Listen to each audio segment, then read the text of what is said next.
Welcome. In this lecture, I'm going to actually show you what is liquidity, how do we assess it, and what are the main liquidity ratios. Now, what is liquidity? Liquidity is the ability of any business to meet its short-term obligations. But how do we assess liquidity?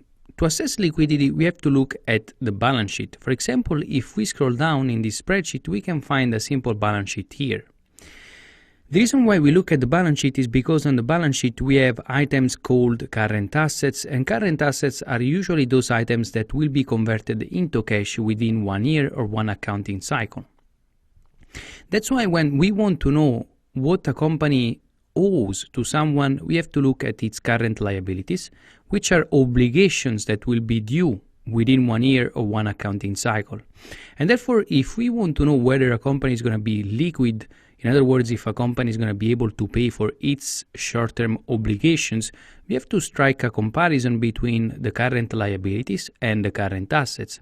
And that's why we use the liquidity ratios, which strike a comparison between items that we can find on the balance sheet and mainly items that we can find either under the current assets section or items that we can find under the current liabilities section. Now, what are the main liquidity ratios? Well, the main liquidity ratios are actually the current ratio, the quick ratio, and the cash ratio. The current ratio is given by the current assets over the current liabilities. And the reason why we use this ratio is just because if the company is going to be able to pay for its obligations within 1 year. And that's why we go on and we get our total current assets that we can find on our balance sheet. And then our total current liabilities that we can find on the balance sheet as well under the liability section. As you can see, this number is telling us 2.64. The liquidity ratios are expressed in number and not as a percentage as the profitability ratios. Now, as you can see, 264 means that we have 2.64 times as much assets, current assets, as we have liabilities. Actually current liabilities. And as you can actually understand, this is a very good sign. It means that the company is liquid. It means that the company is going to be able to pay for its obligations in the short term. When we have a current ratio which goes above 2 is usually a very good sign. When the current ratio goes below 1.5 or 1, it might be a bad sign. The company could be in danger of not being able to pay for its short-term obligations. Now, if the current ratio is a good measure of liquidity, this is not really the best way to assess whether a company is going to be able to pay in the very short term.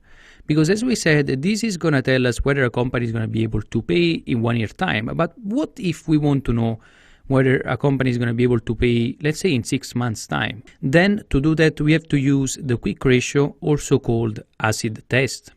And the quick ratio is given by the liquid assets and the current liabilities.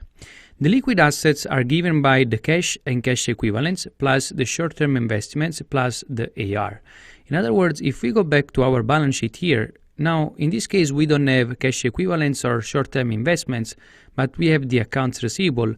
The reason why we keep inventories and prepaid expenses out from the quick ratio calculation is just because those items are not very liquid, are actually the least liquid that we can find on the balance sheet. Indeed, when you see the items on the balance sheet and they are listed in this way, is not by chance. They are listed in this way because they are listed from the most liquid of the current assets, which is of course cash. There is nothing liquid, more liquid than cash. And then there is actually other current assets which are less liquid than cash but more liquid than the assets that are after those ones. So for example, the accounts receivable are of course more liquid compared to inventories but less liquid compared to cash, and inventories are more liquid compared to prepaid expenses but less liquid compared to accounts receivable. And let me clarify one point. Although you see the prepaid expenses shown under the balance sheet as current assets, this is actually done just for accounting purposes because usually the prepaid expenses are never converted into cash. So although you see them here under the current assets, you see, okay, those are money that will be converted into cash within 1 year. This is not really how it works. It's just we show them here because we know that we have a credit.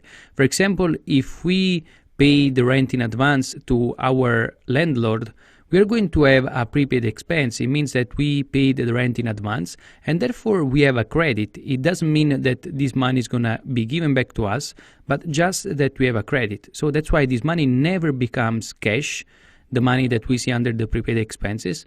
It is just a way to show that we have a credit with another person where we actually give money in advance. That's it. Now, to go back to our quick ratio, that's what we do. We take our liquid assets from the balance sheet. In this case, the only liquid assets are our cash plus the accounts receivables, and that's how we get this number. And then we get our current liabilities from the liability section of our balance sheet.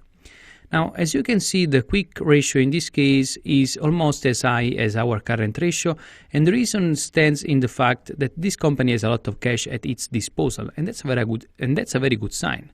Companies like Microsoft keep actually a lot of cash into the company because they want to be able to actually give and pay the salaries to their employees.